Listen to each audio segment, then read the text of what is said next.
The Trump GOP tax cuts proved to be a dud for our economy and a political loser for the Republican Party. You may remember they thought in 2017 they'll run on this in 2018 and win landslides in the House and Senate. And by the time 2018 rolled around, November, they weren't even talking about it. It was so unpopular with the American people because they knew it was aimed at the very, very highest elites who have plenty of money.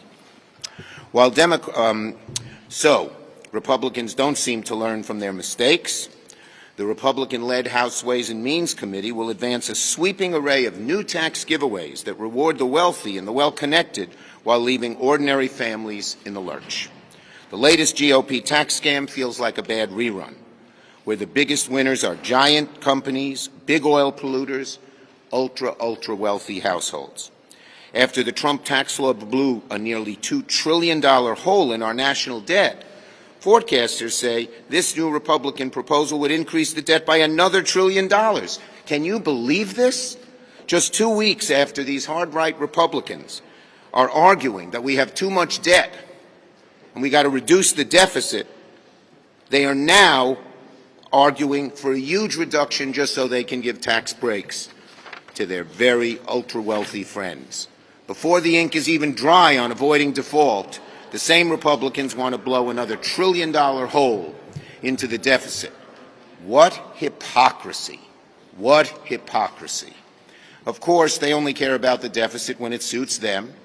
We all saw it last time when they pushed for tax cuts for the ultra wealthy in 2017.